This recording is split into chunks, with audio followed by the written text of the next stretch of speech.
Takže odovzdávam teraz mikrofón jednej z tých neštandardných strán 7 statočných. Dobrý deň, ďakujem Marian.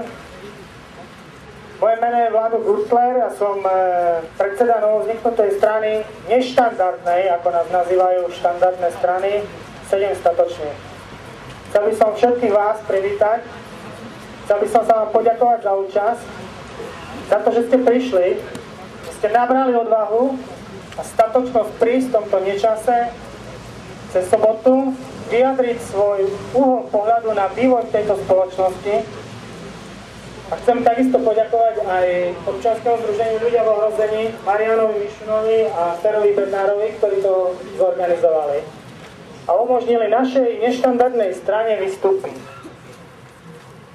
Kto nás nazýva, že sme neštandardná strana 7 statočných? Viete, kto nás nazýva, že sme neštandardní? Tí tzv. Štandardní, tí zlodeji, farizeji a judáši, ktorí 20 rokov rozkradajú túto republiku. 24 už dokonca. Ja som veľmi rád, že sú tu mladí ľudia a preto v mojom krátkom príhovore si dovolím urobiť taký sumár posledných takmer 25 rokov, kam sme sa dopracovali. Zároveň by som si dovolil povedať jednu vec. Budem používať slovo asociáli, ktorý zahŕňa rôzne skupiny obyvateľov Slovenska, lebo asociál je človek bez sociálneho cítenia, napriek tomu, že tvrdí, že zabezpečuje občanov istoty, lebo klame, nie je to žiaden sociálne cítiaci človek, je to asociál, človek bez sociálneho cítenia. Viete, koho dneska mám na mysli? Sú to všetci tí, ktorí sú tam hore. Preto 7 statočných nemajú radi, preto nás nazývajú neštandardná strana, lebo my nazývame veci pravými menami.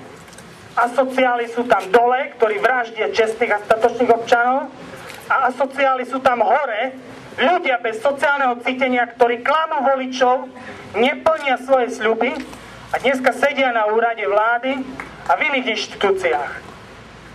Sú to ľudia, ktorí konajú proti záujmom spoločnosti a sú bezohľadní. Takže, ak budem hovoriť o asociáloch, nikdy nebudeme hovoriť, že asociáli sú čierni, bieli, žltí, zelení. Asociáli sú títo ľudia, ktorí ničia túto spoločnosť. A žiaľ, dneska sme v situácii, že tí, ktorí ničia túto spoločnosť, oklamali voličov, znechutili voličov a získali vplyv na moci a riadení tohto štátu. Súhlasíte so mnou? Áno. Áno.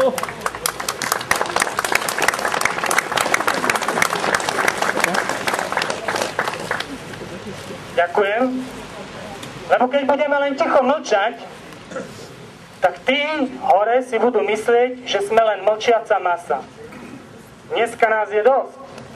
Myslím si, že aj v Bratislave budú hovoriť, že bolo tu dosť veľa ľudí na to, že ani nečakali. Na to, že zakázali akúkoľvek propagáciu, na to, že všetky slobodné médiá mali zákaz informovať o tejto akcii, tak je to veľmi dobrý počet ľudí. Lebo takto sa bude šíriť myšlienka čestných a statočných občanov, ľudí, ktorí sa snažia posunúť veci dopredu. Dovolím si pokračovať mladými, ktorí sú budúcnosť Slovenska. Väčšina z vás sú mladí a nepamätajú si revolúciu pred takmer 25 rokmi. Ja mám 41 a pamätám si, bol som v takej istej pozícii ako vy, 17, 19, 20 ročný, a myslel som si, že Slovensko sa uberá tou správnou cestou. Slovensko sa žiaľ neuberá správnou cestou, ale uberá sa nesprávnym smerom. Lebo tak ako heslo 7 statočných komunálnych a regionálnych voľbách bolo, že smer región ničí, tak je to pravda. Táto štandardná strana, kde je mnoho skorumpovaných ľudí, ničí región, ničí Slovensko. Milím sa, priatelia? Nie. Ďakujem. Takže prečo sme tu? Lebo v 89. sme nežnú revolúciu ukončili nežne. Nič sa neudialo, len si niektorí ľudia vymenili trička a sprivatizovali tento štát a rozkradli túto krajinu. Cca pred rokom sme mali, keď sme zbierali podpisy ako novovznikajúca strana 7 statočných, taký meeting tu na. Prišiel jeden človek z ulice a chcel sa vyjadriť. A on povedal jednu myšlienku. Nestarajú sa o nás, rozkradli Slovensko tí politici v Bratislave a povešať ich na kandelábre, povedal. Vtedy mnohí takto zarazili sa a povedali, že to je nejaké príliš radikálne. Strana 7 statočných dodržiava zákony Slovenskej republiky. To znamená, vieme garantovať všetkým vlastizradcom jednu vec, keď sa dostaneme ďalej. Že predtým bude tomu, čo sa udeje, predchádzať súdny proces. Nebude to, že povešame ich na kandelábre. Bude najprv súd za to, že rozkradli tento štát a túto republiku. Alebo si myslíte, že nie? Myslíte si, že z prvej vlny kuponovej privatizácie niečo máte? Ja mám z prvej vlny kuponovej privatizácie toto pero. To som si zobral. Kuponová privatizácia rok 94.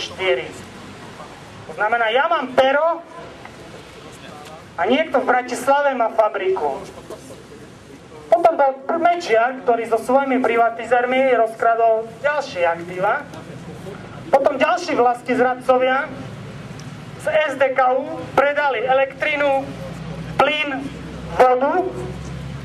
A teraz ďalší človek a strana, štandardná Smer, chce predať našu zem a našu vodu.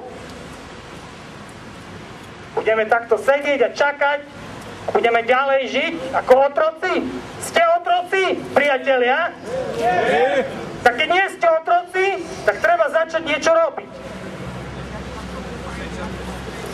Súhlasíte so mnou, že budeme niečo robiť? Áno.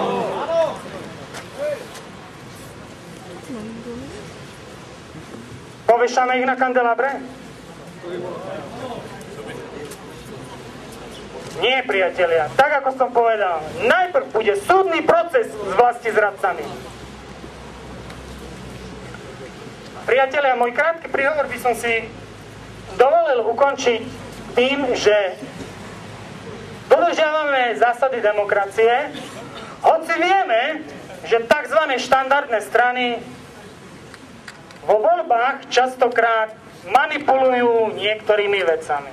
To sme zistili teraz v posledných župných voľbách, kde štandardné strany nemajú záujem, aby neštandardné strany dávali do okrskových volebných komisí svojich zástupcov, robia rôzne obštrukcie, obdobné obštrukcie, ako sa Marianovi stalo, že proste zrazu policajt vás zastaví a tak ďalej a tak ďalej. Najbližšie voľby, ktorých sa strana 7 statočných zúčastní, sú eurovoľby. Už tam vieme ukázať tým skorumpovaným farizejom a judášom výstražný prst. Výstražný prst.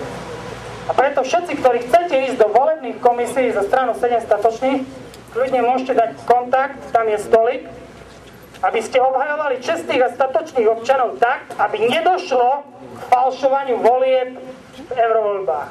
Lebo bohužiaľ, v mnohých voľbách, keby sa začali prepočítavať hlasy na novo, tak by ste zistili, že tie počty proste nesedia. A niekedy stačí 1, 2, 3 hlasy a situácia sa zmení. Tak ako tu na.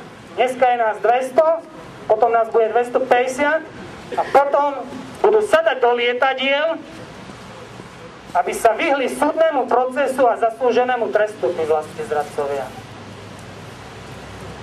Lebo keď 7 statočných sa posunie ďalej aj s vašou pomocou, tak až vtedy príde zákon. A so 7 statočnými príde zákon.